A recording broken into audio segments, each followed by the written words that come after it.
Alcuni sostengono che questi registri abbia lavorato anche lo stesso Giotto, riconoscendo i suoi modi nel dittico di affreschi, che occupa il livello mediano della parete destra, raffigurante Giacobbe che riceve la primogenitura e Isacco che respinge Isaù.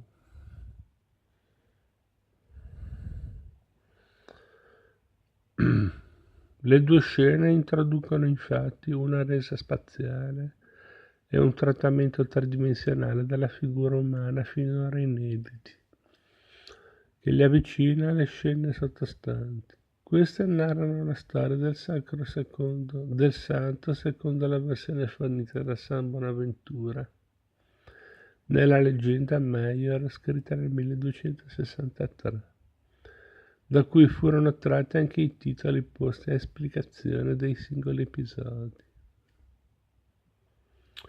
Giotto predica agli uccelli, 1290-92 circa, Assisi, Basilica Superiore di San Francesco.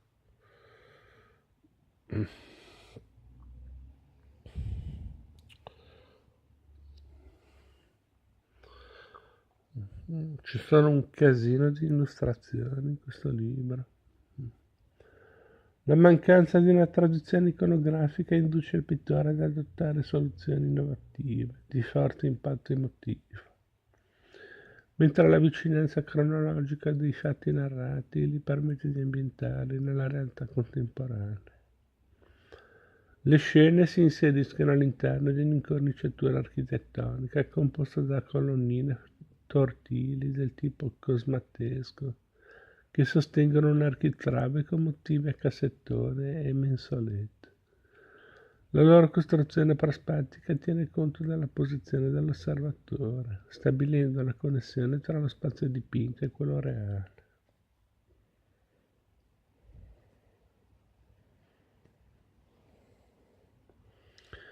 Reali appaiono anche i personaggi rappresentati che occupano con saggia volumetria lo spazio della narrazione, delimitato da architetture gotiche o aperto su ampi sfondi paesaggistici. Giotto narra in maniera sintetica, concentrando l'intera composizione sull'evento che vuole raccontare. Questo diviene facilmente comprensibile grazie al naturale atteggiarsi dei personaggi che compiono gesti maestosi, si scambiano sguardi significativi e emanano un'umanità profonda.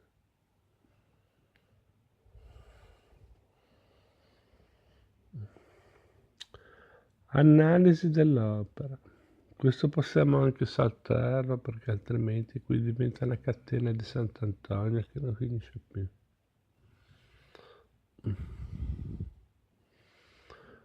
Le vetrate della Basilica di San Francesco, anche questo possiamo saltarlo. Approfondimento, l'evoluzione dell'iconografia di San Francesco. Nessun santo ha goduto di maggior fama nella devozione popolare del poverello di Assisi, tanto che ancora oggi. Nessun santo ha goduto di maggior fama nella devozione popolare del poverello di Assisi, tanto che ancora oggi sono vive alcune tradizioni che egli inaugurò, come quella del presepe. La sua canonizzazione avvenne nel 1228, a soli 2 anni dalla morte.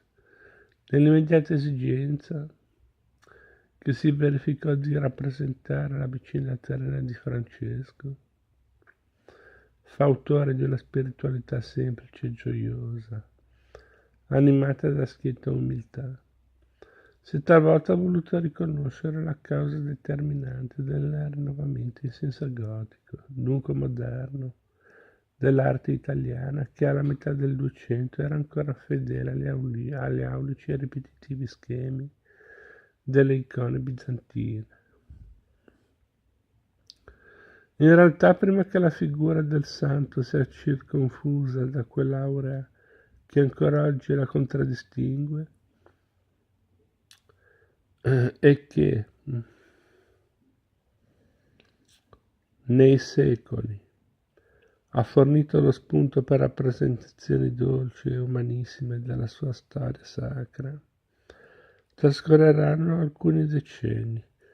Al 1235 risale infatti la famosa tavola dipinta da Bonaventura Berlinghieri, raffigurante San Francesco e storia della sua vita, in cui il santo ha ancora l'aspetto e la ieraticità di un monaco orientale, che si staglia contro un prezioso contrastato fondo d'oro. Saranno i vertici dello stesso ordine francescano a privare nel tempo e programmaticamente la personalità di Francesco delle caratteristiche più ascetiche e mistiche, così da umanizzarlo e avvicinarlo a un sentimento religioso più accessibile al popolo. A ciò contribuirà anche la diffusione dei fioretti scritti da San Bonaventura tra il 1260 e il 1263. Tuttavia anche soltanto a partire dagli anni '80 del secolo, nel cantiere di Assisi, che l'iconografia francescana sarà riformulata alla luce di una nuova sensibilità e a opera degli artisti più innovatori dell'epoca, i quali crearono quell'immagine di Francesco e della sua leggenda che ancora oggi è profondamente radicata nell'immaginario collettivo.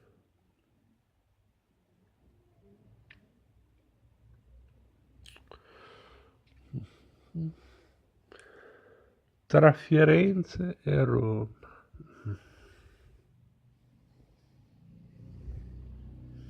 Sul finire del 200 a Firenze, Giotto dipinse il crocifisso di Santa Maria Novella, dove elaborò una nuova immagine della divinità. Sul prezioso damasco che ricopre la tabella, la figura del Cristo emerge con drammatica potenza. Plastica, grazie all'uso di un denso chiaroscuro. La morte accentua la pesantezza delle forme umane che sembrano precipitare scompostamente verso il basso, prive ormai di ogni energia vitale.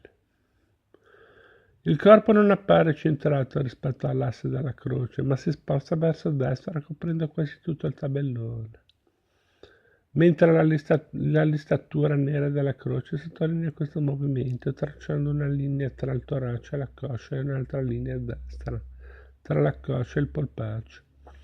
La figura del Cristo segue così l'andamento dolorosamente spezzato che culmina nel movimento della testa reclinata in avanti. Gli effetti della morte paiono ora tristemente evidenti e il corpo di Cristo esprime una sofferenza tutta umana. In seguito, in occasione del Giubileo del 1300, Giotto si recò nuovamente a Roma, dove dipinse per Bonifacio VIII gli affreschi della loggia delle benedizioni di San Giovanni Laterano, andati quasi completamente distrutti, e il mosaico raffigurante la navicella sulla fronte di San Pietro. Nella città eterna ebbe occasione di meditare ulteriormente sull'attività di Cavallini, sul cui esempio tenò l'asprezza delle forme plastiche rappresentate.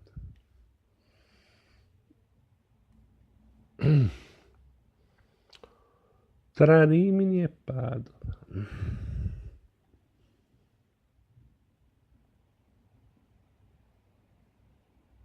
Non metto bene a fuoco.